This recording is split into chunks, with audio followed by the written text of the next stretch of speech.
빼앗긴 들에도 봄은 오는가. 개상하게도 오늘 운수가 좋더니만. 단 한 대목만으로도 떠오르는 이름이 있죠. 우리 한국 근대 문학에서 또 대구와도 때려야 뗄 수 없는 두 작가, 바로 현진건과 이상화가 오늘의 주인공이 되겠습니다. 자, 시민의 품격, 오늘도 함께 풍성한 이야기를 나눠주실 이야기 손님 두 분 모셨거든요. 소개해드리죠. 이상화 현진건의 감동적인 스토리를 너무나 좋아하는 원더지 인문학자 양진호입니다. 대구를 노래하는 국악밴드 나릿의 대장입니다. 판소리하는 소리꾼 김수경입니다. 잘 부탁드립니다. 얼쑤! 아유, 역시 이렇게 득음하신 분이라 그런지 소개하는데 목소리 톤이 다르네요. 20년을 소리를 예. 하다 보니까 성음이 조금 달라지긴 하네요. 예. 자, 오늘 저희가 이야기 나눠볼 두 주인공, 바로 이상화, 현진건입니다. 이 두 이름을 모르는 분은 없을 테지만 오늘 저희는 이 두 분을 좀 같은 성상에서 평행 이론을 좀 증명하는 이야기들을 좀 해볼까 하거든요. 대구 사람들은 많이 좀 아실 것 같습니다. 일단 대구 출신이시고. 예. 옛날에 이제 교과서에 이 두 분이 다 실렸으니까 예. 소설에 빠져가지고 딴 공부 막 못했던 기억도 나요. 특히 어떤 작품을 그렇게 빠져서 읽으셨어요? 그때 비상함과 러브레터 이런 거 보면은 야 뭐 이제 무진경 쓰신 뭐 김승옥 소설가 같은 사람들 보면 미래에서 왔다 그러거든요. 예. 현진건 작가 같은 경우는 한 막 현대에서 막 1920년으로 돌아가서 타임머신 타고 글을 쓰신 것 같은 그런 느낌을 좀 그때 받았었어요. 예. 우리의 삶 속을 들여다보면 이 이상화 현진건의 어떤 작품 내용은 다 몰라도 굉장히 그런 것들 인용을 자주 하고 있습니다. 네. 제가 어릴 때도 빼앗긴 용돈에도 봄은 오는가, 아 그래? 빼앗긴 탄수화물에도 봄은 오는가, 뭐 그러면서 예, 이런 어떤 시련, 어떤 네. 시련에 대해서 이야기를 할 때 항상 우리가 이걸 인용을 하고 있다라는 것을 자주 알 수 있고요. 술 권하는 사회 현진건의 이거는 현진건 뭐 작품이죠. 예. 이 술 권하는 사회를 모르고 애주가로 거듭날 수가 없죠. 그만큼 이제 뭔가 우리 사회가 나한테 뭔가 너무너무 힘든 어떤 배경을 많이 만들어주고 있다, 속상하다 이런 얘기를 할 때 이 작품들이 자주 사용되고 인용되고 있는 것 같습니다.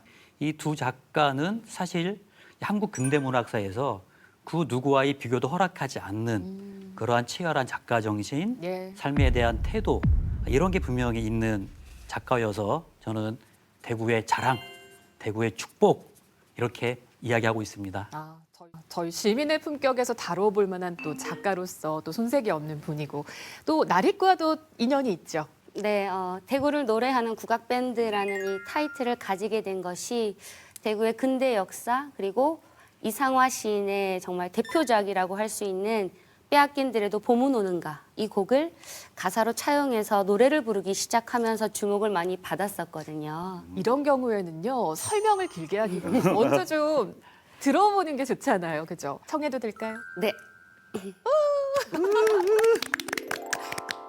강가에 나온 아이와 같이 짬도 모르고 끝도 없이 닿는데 오나 무엇을 찾느냐 어디로 가느냐 우서없다 말을 하려무나. 와. 아, 지금 부르신 그 가사가 바로 이상화 시인의 그 시구를 그대로 네. 차용을 하신 거죠. 그렇죠. 이 시를 가지고 음악을 지을 때 네. 가장 중점적으로 생각을 한 부분이 어느 가사 하나 노래에 맞추기 쉽게 삭제하거나 드러내거나 바꾸어서는 안 된다였거든요. 그래서 지금 부른 이 가사도 시 구절을 그대로 인용한 가사입니다. 아니, 짧게 들었지만 뭔가 이렇게 저희가 그 당시의 정서와 전체 시 내용을 알아서 그러는지 그 김수경 씨의 이 호소력이 더해지면서 이렇게 가슴에 확 밀려드는 찌릿함이 있거든요. 특히나 지금 들려드린 부분이 이 곡의 좀 클라이맥스라고 할 수가 있어요. 잔잔하게 그 시 가사, 시를 살펴보면 자칫 풍요로워 보이는 풍경 속에 하나하나 심겨져 있는 가슴 아픈 어떤 열의와 열망과 갈망을 이 클라이막스에서 좀 터트린 게 있죠. 실제로 이상화 고택에서 이 노래 자주 부르셨다면서요? 네, 그 근대 골목에서 많은 분들을 만나면서 이 곡을 직접 들려드린다는 것만으로 무척 감개무량하고 영광스러운 시간들을 보냈었고, 더불어서는 감상하시는 분들이 꼭 나의 이야기처럼, 내 조국의 이야기가 꼭 우리 집안 일처럼 공감해 주시고 또 눈물을 흘려주시고 너무너무 듣기가 좋았다고 그렇게 평을 해주시는 이야기를 많이 들으면서 무척 좋은 시간을 나 역시 이 이상화 시인 덕분에 보내고 있구나, 그런 생각을 많이 했습니다.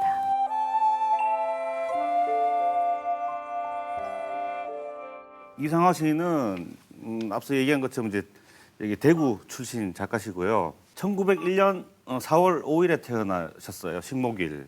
1919년 대구 3.1 만세운동 이걸 모의를 하시다가 발각이 돼서 피신도 하셨고요. 예. 또 1922년 백조라는 문예지 동인으로 문단에 등단하셨습니다.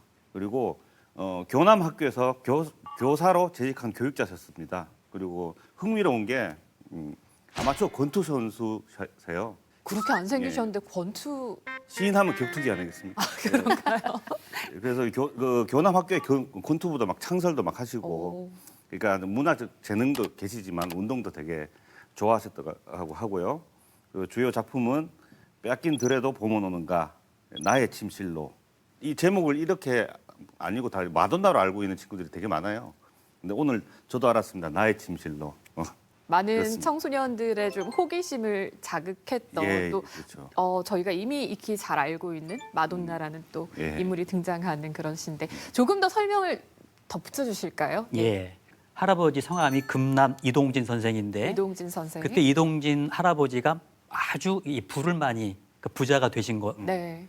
그런데 그 부자가 되신 이동진 조부가 그 축적한 재산을 자기를 위해 쓴 게 아니고 그 우연소로라는, 그러니까 사숙 아카데미를 만드는데 상당히 이제 그 돈을 쓰시거든요. 그러니까 우연소로의 뜻은 뭐냐하면 뜻 있는 선비들이 모여서 나라를 걱정하고 어떤 의로움을 기르는 곳이라는 그러한 어떤 그 고사성어를 가지고 만들어진 학교가 바로 우연소로이고요. 사실은 우리 잘 모르지만 그 우연소로가 비치한 책들이 이미 만 권이 있었어요. 당시 애국계몽 기사들이 읽어야 될 필독서들을 이 가문에서 네. 구입하고 읽게 하고 함께 읽고 재워주고 나누면서 예. 선생을 초빙해서 가르치는 그러한 아카데미를 이제 연 거죠. 가정 내에서, 집안 내에서 자연스럽게 배운 게 아닌가, 그러면서 이러한 시를 쓰게 된 게 아닐까 하는 그런 생각을 저는 학생들에게 많이 이야기하고 있습니다. 자연스럽게 지식과 교양이 어우러지고 함께 나누는 그곳에서 성장을 했던 배경도 있었고 또 그 형제들의 면면도 좀 볼 필요가 있잖아요. 네, 저도 봄의 염원을 부르면서 이상화 시인과 그 가문에 대해서 좀 찾아보고 알아보고 했었는데요. 집안 자체가 유복하기도 했고 또 대구에서 손꼽히는 명문가였다고 하죠.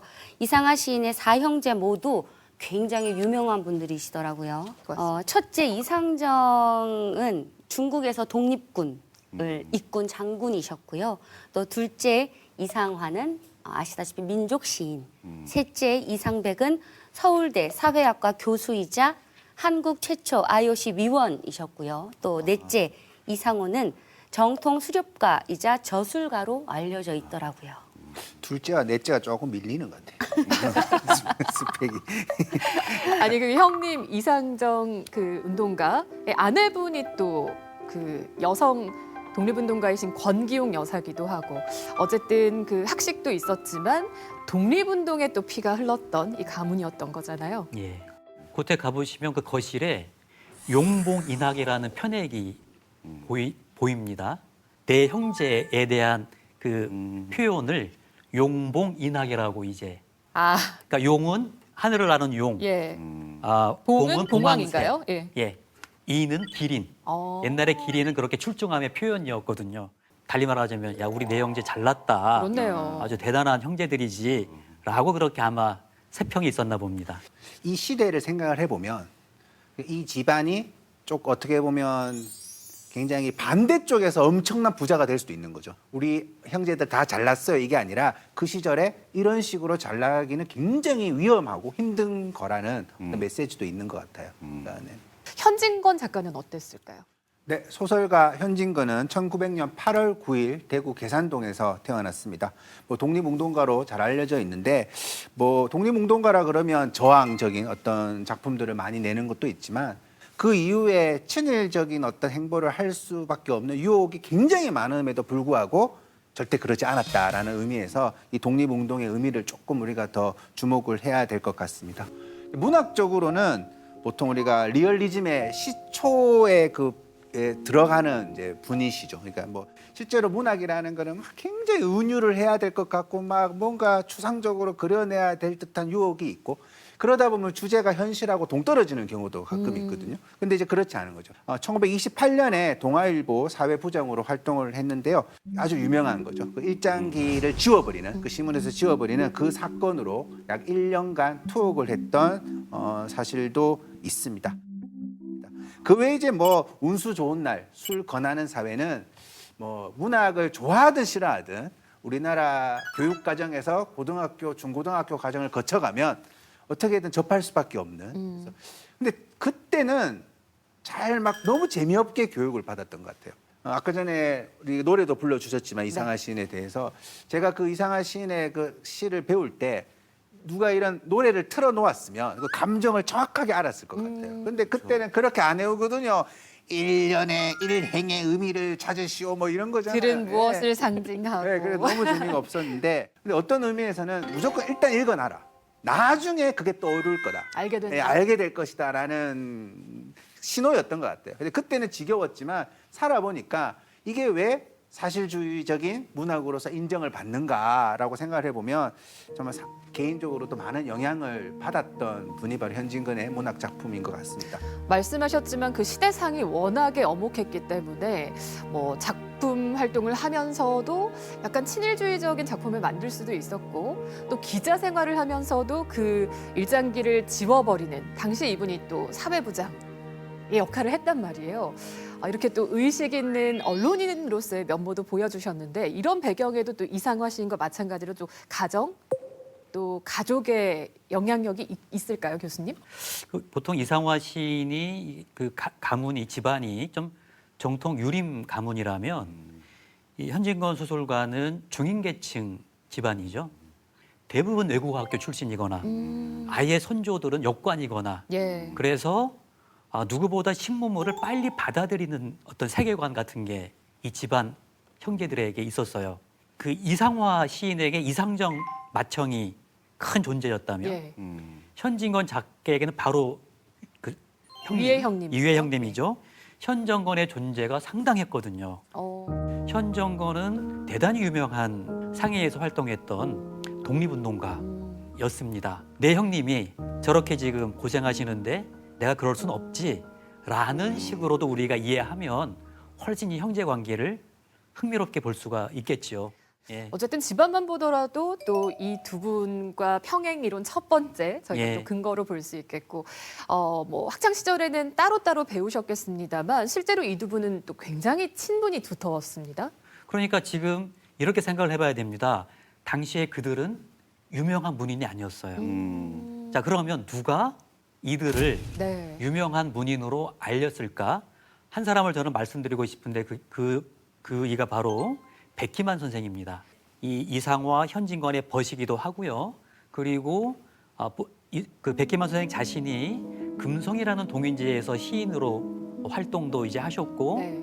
훗날 이제 이상화와 현진건이 세상을 떠났을 때 그들의 문학을 적극적으로 알린 분입니다. 그러니까 더 오래 산 벗으로서의 어떤 의리감 아니면 책무감, 사명감, 빨리 죽은 벗들을 알려야 되겠다라는 그래서 뭐 상어와 고을이라든지 여기서 말하는 고을은 더 일찍 죽은 시인 대구의 시인 이장희를 이야기하지만 뭐 씨 뿌린 사람들이라든지 그런 책에서 이 대구 출신 청년 작가들을 많이 알리고 그런 사업도 많이 하셨죠. 그러면 백기만 또 이상화, 현진건 어떻게 보면 또 삼총사라고 할 수 있을 텐데 예. 이 세 분의 인연은 언제부터 시작된 거예요? 이 세 사람의 인연은 그러니까 대구에서 이미 시작이 된 거죠. 시인 이상화는 대구 3.1운동을 이제 주도하는 그러한 일에 나서다가 들키는 바람에 서울로 이렇게 잠시 거처를 옮기는 일까지 있었습니다. 네. 그때 야 우리도 가만히 있으면 안 돼. 야 서울에서 3.1운동이 벌어졌대. 대구 우리 가만히 있지 말자. 그런 식의 어떤 청년들의 그 협의, 의논들의 앞장섰던 이 중에 하나가 이제 백기만이었고 요즘의 용어로 얘기하자면 소울메이트. 그 정도로. 저는 그런 관계가 아니었을까. 꿈을 키우기도 참 쉽지 않은 시절에 예. 이 문학이라는 공통의 관심사 그리고 또 가슴속에 그 열정을 품은 한 10대 소년들이 계속해서 습작을 하고 교류를 하고 또 독립운동까지 맞습니다. 하게 된 거네요. 그 습작의 출발이 바로 전해지지 않는 동인지 거화라는 음. 동인지이지요. 남아있지 않지만 그 제호를 들으면 횃불 아닙니까? 네, 큰 네. 불이잖아요. 그리고 이상화 선생은 자신의 호를 불화자를 써서 상화라고도 했거든요. 그러니까 저는 다 세 명이 이 뜨거운 사나이였다. 뜨거운 청년이었다. 그 뜨거움의 감각을 어떤 경우에는 만세로, 어떤 경우에는 문학으로 표현한 게 아닌가.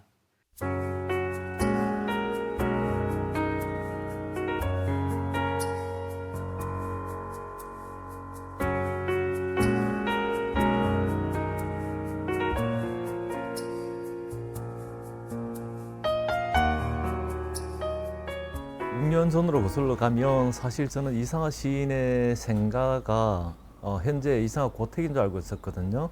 그 우연찮게 이곳에 왔다가 여기 있는 이 나무를 봤어요. 보시는 것처럼 굉장히 자태가 남다르죠. 그래서 여기 매료가 돼서 골목 끝에 빠져나가다가 왼쪽 집 앞에 이상화 시인의 생가터라는 편말을 봤어요. 그걸 보고 망치로 머리를 한 대 맞은 듯한 충격을 받았죠.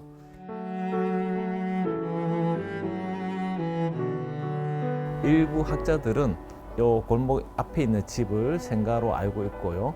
또 어떤 논문에는 12번지가 또 생가로 돼 있는 논문도 있고요.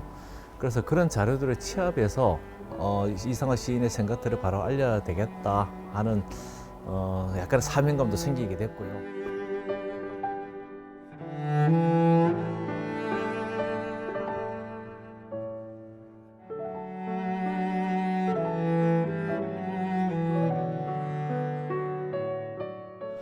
그래서 이렇게 초승달처럼 이렇게 생겼죠. 그리고 이제 전체적으로 여기는 이제 조명이 없는 상황인데 우리가 인위적으로 조명을 해서 이상화 시인님의 생가에서 그림을 그린다는 수 있다 하는 게 엄청난 또 영광이고 랄락 향이 있고 그다음에 음악이 흐르고 그림을 그리고 너무 봄날이 너무 완벽하다는 느낌? 여기 계신 분들뿐만이 아니고 좀 함께 하고 있다는 뭔가와 함께 하고 있다는 시민 문화의 한가운데에 좀 있는 듯한 그런 느낌 들어요. 혼자 그릴 때하고 약간 달라요.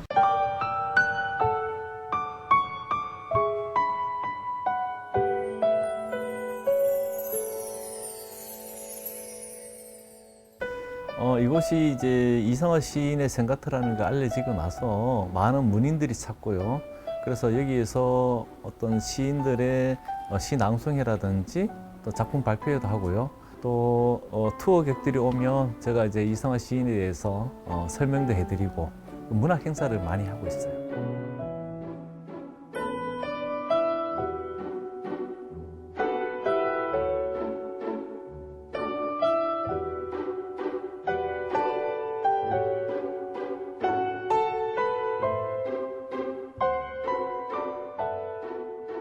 이상화 시인의 대부분 시들이 상하 생가가 있을 무렵에 지어졌거든요.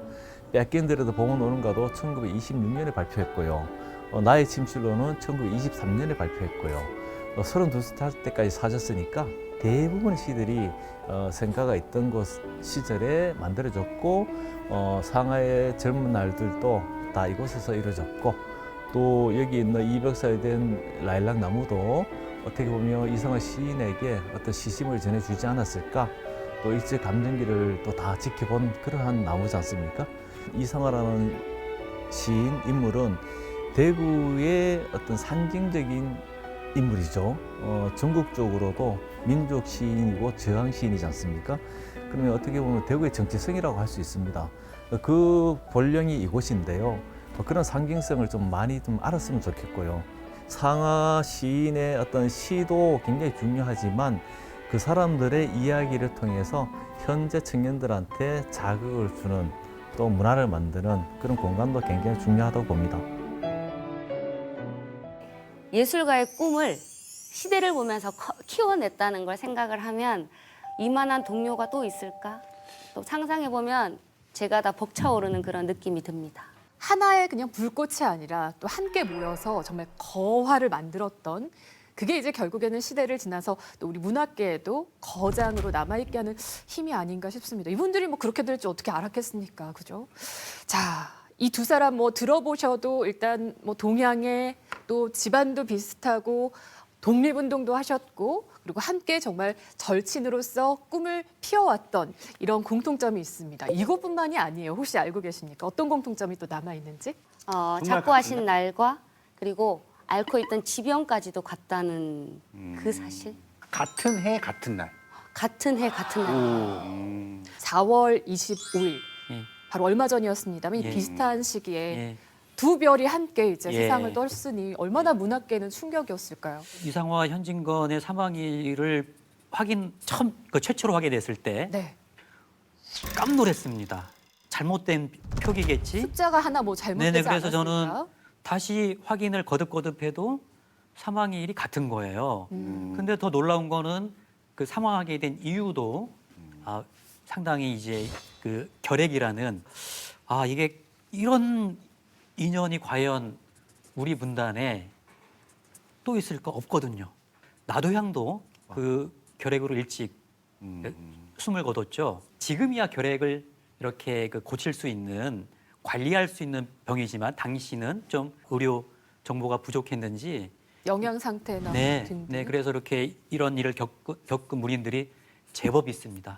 결국 두 분이 비슷했으니까 이것까지도 같다라는 게 놀라운 것인 거잖아요. 그 저항적인 문학이라는 것은 정말 힘든 생의 여정을 거쳐 나가야 되는 것이 아니었을까 이런 생각을 좀 해봅니다. 이분들이 그래서 작고하신 해가 바로 1943년입니다. 아쉽다. 2년만 그러네요. 좀 더 버티셨더라면 어땠을까 이런 생각 들죠? 이분들은 이제 후세가 이 예술가로서 되게 많이 기리고 있잖아요. 아프게 돌아가셨지만은 후세로서는 좀 행운도 있는 게 아닌가 이 집 안으로서는 그런 생각도 좀 듭니다. 김수바 작가님께서 보기에는 좀 예. 또 부럽다 이렇게 예. 또 존경받는 또 사망일에 또 함께 추모할 수 있는 예. 그런 대가가 되셨으니까라고 생각하시는 것 같은데 네. 실제로 어떤가요? 잘 추모하고 있어요? 저는 좀 아쉬운 마음이 많이 들어요. 이 우리나라의 어떤 예술적 기반 또 정서적, 정신적 기반을 담당하는 큰 예술계의 별들이신데 이 추모하는 행사가 크게 관심을 받지 못하고 있는 것이 사실이어서 좀 아쉬운 마음입니다.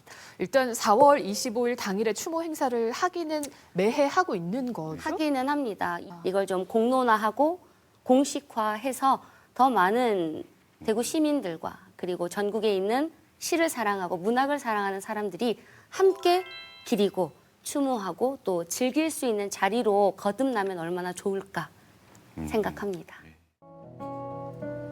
빼앗긴 틀에도 봄은 오는가? 네가 끌었느냐? 누가 부르더냐? 답답하라 말을 해다오.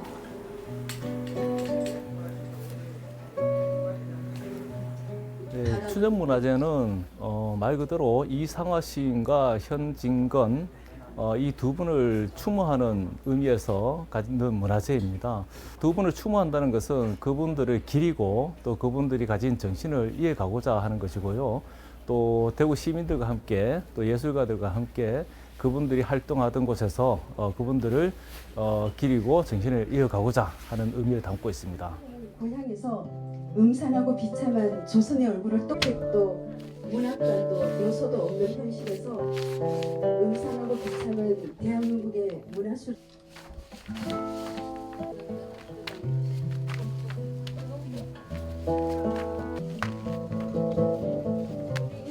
감정기 때 이상화 시인은 시로 저항했다면 상화 진건 이름을 걸고 하는 행사들은 많다고 좀 생각을 합니다. 근데 이런 행사들이 더 큰 의미를 가지기 위해서는 인위적으로 덕지덕지 붙여진 그런 인위적인 행사가 아니라 시민들을 진정으로 상화와 진건을 사랑하고 문화를 사랑하는 사람들이 의미를 더하고 직접 참여하는 그런 행사들이 되는 것이 좋다라고 생각을 합니다.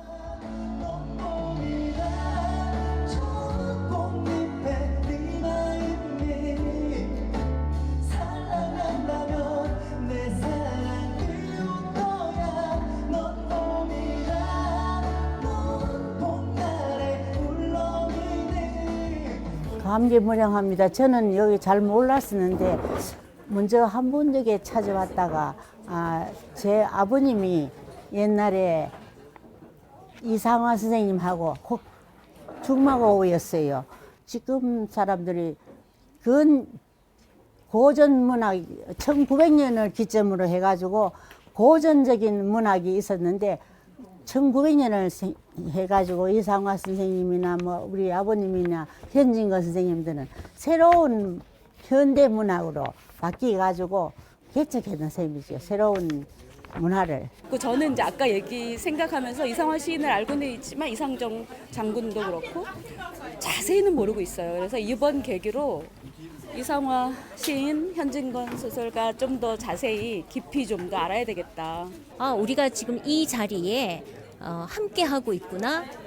그런 감동이 생기는 거예요. 그래서 이런 소소하지만 작은 행사들, 물론 의미는 있지만 이런 행사들이 대구의 어떤 작은 공간에서 하는 모든 이런 부분들이 시민 한 사람 한 사람이 어느 날 우리가 존재했다, 함께 존재했다라는 그런 느낌을 많이 받게 되는 것 같아요. 그래서 앞으로 제가 이 장소를 좀 사랑하게 될 것 같아요.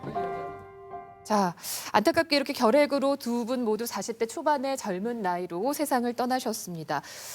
근데 이분의 공통점은 이제 좀 사진으로밖에 저희가 만나볼 수 없는데 일단 이상화 시인 같은 경우에는 그 고택 앞에도 있지만 멋있게 코트를 입으시고 중절모를 쓰시고 또 현진건 작가는 양복 입은 그 모습이 굉장히 그 근대 시대에 멋쟁이셨다 이런 생각 들거든요.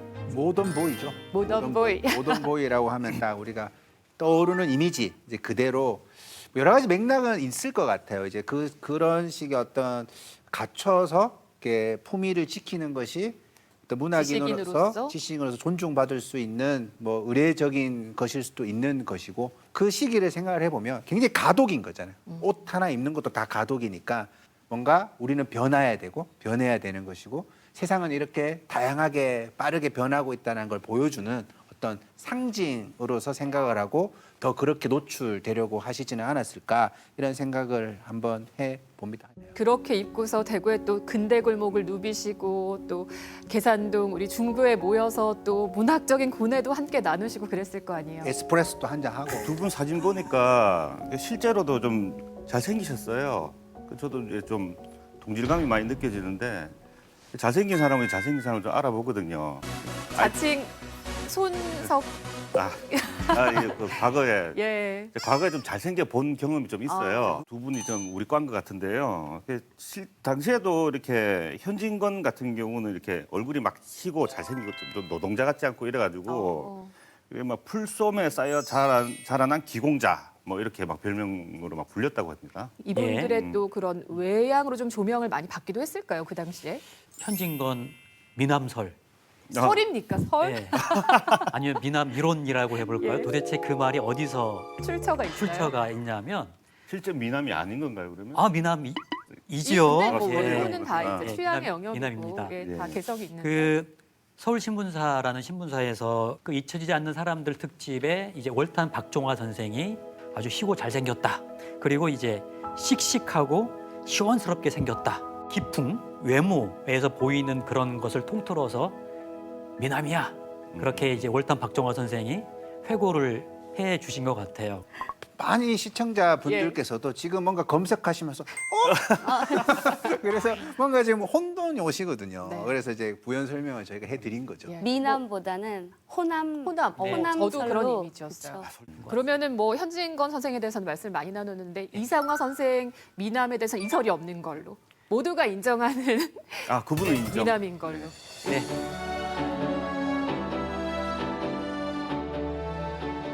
사실은 뭐 가볍게 또 이런 이야기도 나눠봤지만 이 두 분이 스스로 지은 아호를 또 보면 좀 비슷한 맥락이 읽히는 것도 같거든요. 그래서 어떤 거냐면 현진건 선생님 같은 경우는 빙허라는 아우를 사용을 합니다. 그러니까 이제 허공에 의지한다.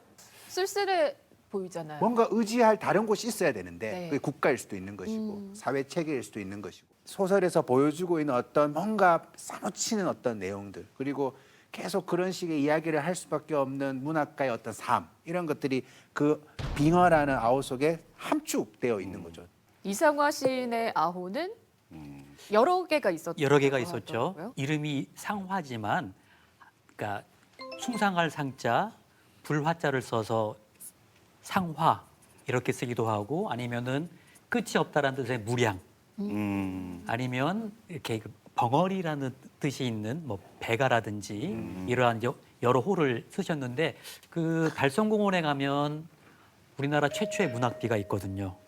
상화십인데 그 상화십의 한자가 바로 아호의 그 아호의 상화인가요? 상화입니다. 거기도 불이 들어가 있습니다. 제 글로 다 하지 못하는 마음을 표출하고 싶은 것이 이름보다도 더 앞에 붙는 호를 네. 이렇게 강하게 뭔가 압축적이고 함축적으로 쓰신 것이 아닐까 이런 생각이 듭니다. 예.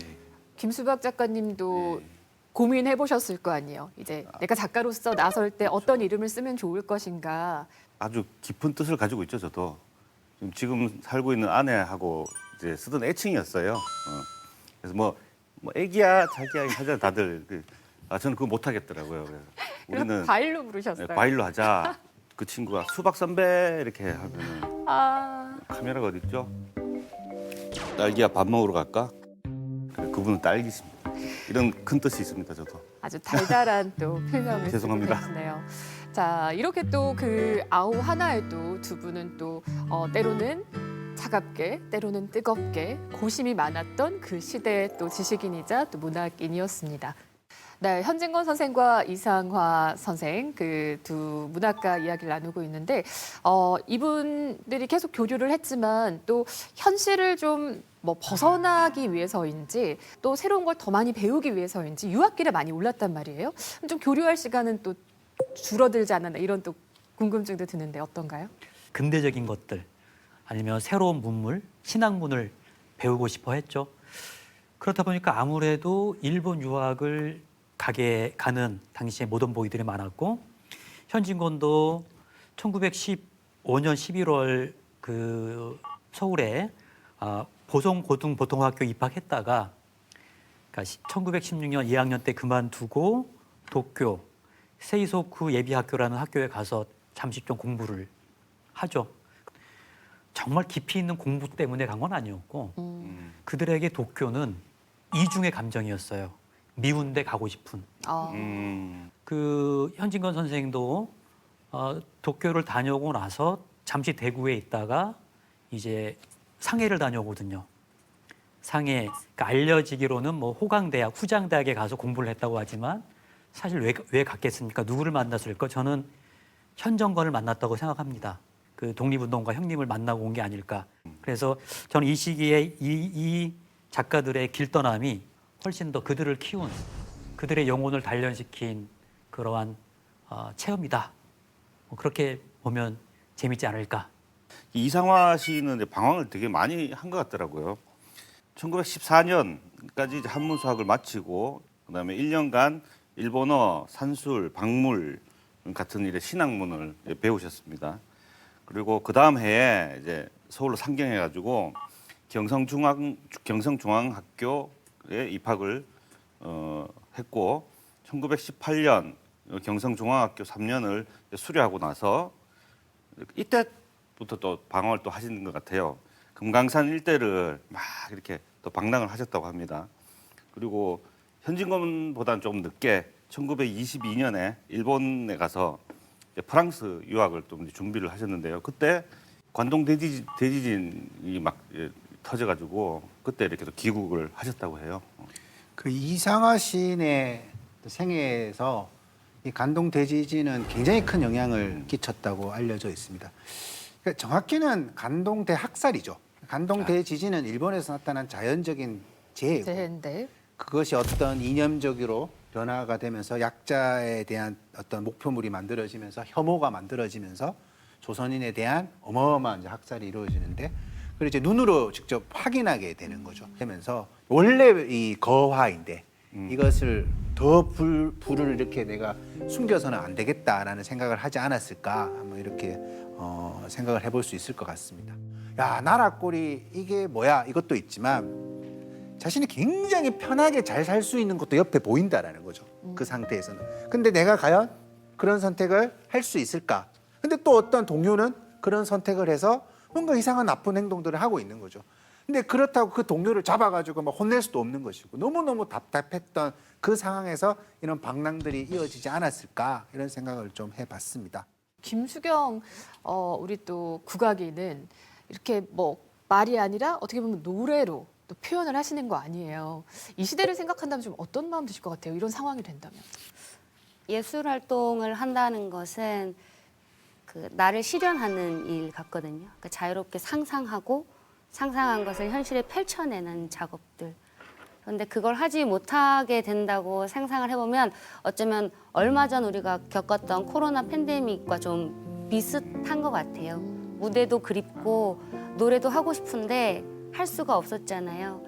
그때를 기억해 보면 사실 한순간순간이 너무 소중했거든요. 뜻하지 않게 나의 활동이 멈추면서 오는 기회가 너무나 값진 거죠. 그 이상화 시인이나 그 당대의 어떤 문인들도 자유로움이 허락되지 않은 시기에 써내려가는 나의 한 글자 한 글자가 훨씬 더 깊은 의미를 가졌을 거고 무게를 가졌을 것 같다는 생각이 듭니다. 이 작품 얘기를 좀 해보죠. 이상화 시인의 작품은 뭐 앞서도 저희가 많이 언급됐습니다만 어떤 작품부터 이야기를 좀 해볼까요? 그 달성공원에 있는 상화시비에 새겨져 있는 시가 사실은 빼앗긴 들이 아닙니다. 나의 침실로의 한 귀절이 거기에 새겨져 있죠. 시에 부제가 있습니다. 혹시 아십니까? 가장 아름답고 오랜 것은 오직 꿈속에만 있어라. 예. 아, 너무 아름답다. 예. 나의 아름답고 나의 영원한 것들, 오래된 것들을 이렇게 간직하거나 보관하거나 기억할 수 있는 그러한 장소가 아닌가. 그렇게 이해를 하니 이 시가 참 좋은 거예요.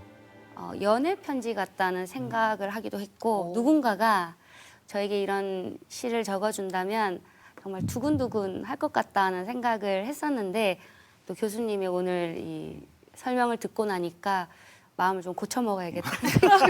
꼭 고치지 마세요. 그럴까요? 네. 다양하게 읽히는 걸 또 상화 선생님도 그럼요. 좋아하실 것 같아요. 그럼요. 저도 사실 이 시를 처음 읽었을 때는 굉장히 화끈하고 로맨틱하다. 네, 로맨틱한 괜찮습니다. 남성이구나 이렇게 생각했는데 또 오늘 보니까 아주 낭만적이고 또 아름다운 부드러운 청년이다 이런 생각도 들고 계속 그 시대에 따라 또 바뀌는 것도 같아요. 좀 통곡이라는 시가 좀 인상 깊더라고요. 한번 낭독해 읽어보면은, 주세요. 예. 하늘을 우러러 울기는 하여도 하늘이 그리워 울음이 아니다. 두 발을 못 뻗는 이 땅이 애달다. 하늘을 흘기니 울음이 터진다. 해야 웃지 마라. 달도 뜨지 마라. 제목처럼 다 전체가 또 통곡을 하고 있는 것 같아요, 그냥. 통곡. 그렇게 느껴집니다. 내가 내 땅에 발을 딛고 있지 못하다라는 아픔, 이 바로 식민지 현실에 대한 노래이겠죠.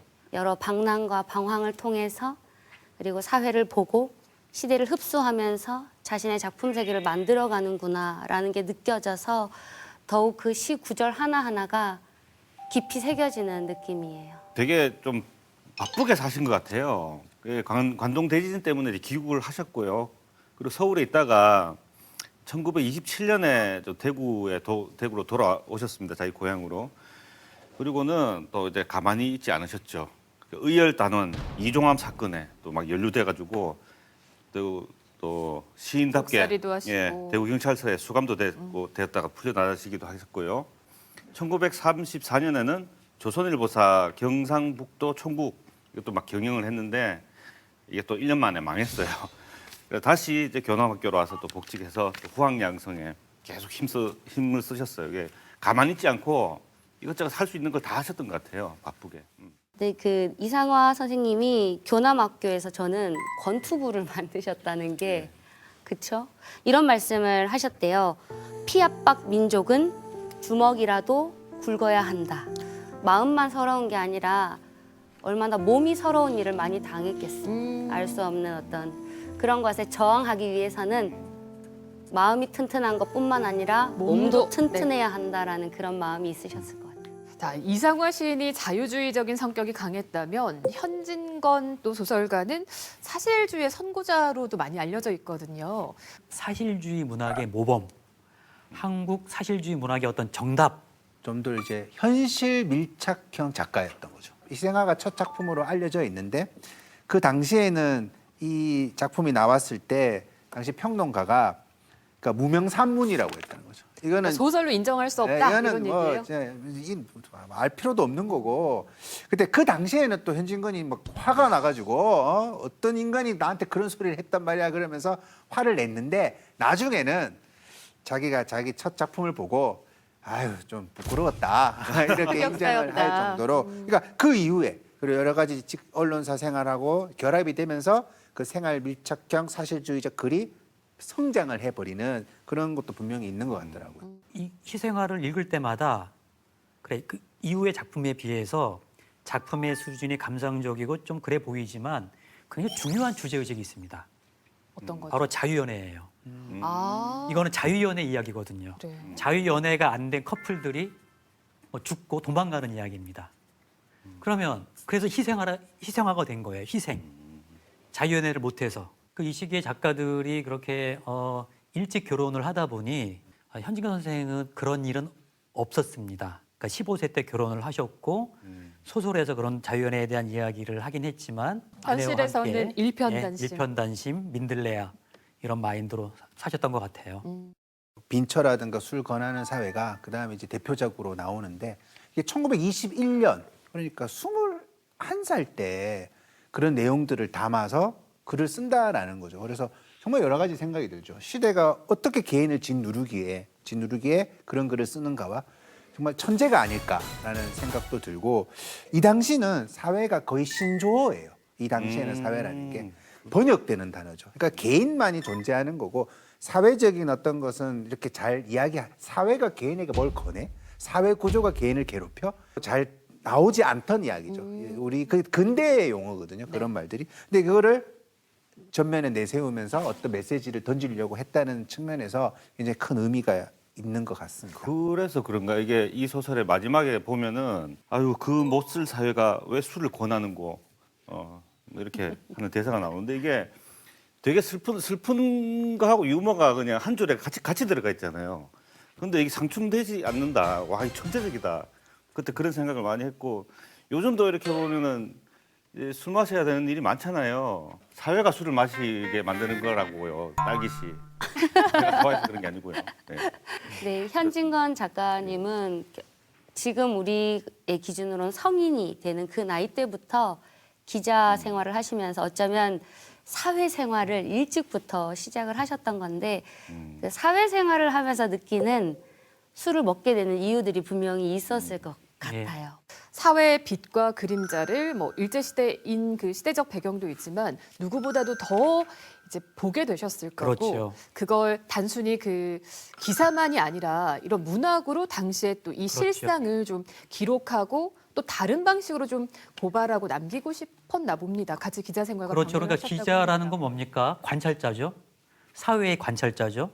그러니까 현진건 작가는 조선일보, 그다음에 천암선이 만든 잡지 동명, 그다음에 동아일보로 이렇게 계속 이어지는 병력이. 겁니다. 그러니까 조선일보, 동명, 동아일보. 그러니까 이 시기에 어느 작가보다 사회를 바라보는 창으로서의 기자의 감각을 가지고 있었던 유능한 기자셨나 보더라고요. 유능한 계속 기자였습니다. 이제 부장 기자로 예, 예. 계속 뭐 스카우트 되듯이 경력 기자로 계속 가신 그렇죠. 거죠. 문학 학계에서도 현진건, 한국 근대문학 뭐 으뜸이야 이렇게 얘기하지만 언론계에서도 현진건은 높게 평가받죠. 동아일보, 사회부장. 어떻게 보면 왕성하게 활동을 할 수 있는 시기였는데 현진건의 삶은 1930년대를 지나면서 이제 급격히 좀 안 좋게 흘러가게 되죠. 그 첫 번째는 본인에게 정말 큰 영향을 끼쳤던 현정건 씨가 옥살이 후유증으로 사망을 하게 되는데 너무너무 충격을 크게 받았고 그 과정에서 이제 동아일보 일장기 사건도 나고 휴직을 하고 그러다가 이제 또 그 역사적 소재를 가지고 와서 어떤 시대의 울분을 그려내는 큰 이제 소설을 집필을 하기 시작하죠. 흑치상지라는 이제 소설을 동아일보에 연재를 하는데 이 내용도 그런 거예요. 얼핏 보면 역사물이지만 결국 그 안에 이제 어떤 망해가는 조국이 어떤 식으로 일어나야 되는가에 대한 내용을 다 담고 있거든요. 그래서 50회 정도에서 강제로 중단을 하게 되는 거죠. 그때부터 이제 급격히 무너졌다라고 평들을 하고 있더라고요. 그러니까. 정말 소설가로 기자로 멈추지 않고 치열하게 사셨다라는 그렇습니다. 생각이 드네요. 예. 예, 두 작가를 통해서 100년 전 시간으로 시간 여행을 하면서도 또 진짜 이 시대와도 또 맞닿아 있다라는 생각을 하게 됩니다. 이 소설가들의 삶을 통해서 나를 좀 돌아보는 시간이기도 했고 그리고 나의 내일을 바라볼 수 있는 그런 시간이기도 해서 다시 한번 그 책을 좀 읽어봐야겠다는 생각을 했습니다. 원래 1+1은 2인데 이는 이제 두 명이 만나니까 좀 오메가와 알파가 되어버리는 그런 것도 조금 느껴볼 수 있었던 것 같아요. 그분들이 그 마음속에 꺼트리지 않았던 불꽃을 그분들의 생을 통해서 작품을 통해서 우리도 다시 한번 피워보는 건 어떨까 싶습니다. 시민과 함께하는 로컬 인문학 토크쇼 시민의 품격 오늘은 여기까지고요. 다음 주에도 시민들이 더 알면 품격 있어지는 우리 삶에 가까운 이야기 들고 돌아오겠습니다. 수고하셨습니다. 나는 온몸에 햇살을 받고 푸른 하늘 푸른 들이 맞붙은 곳으로 가르마 같은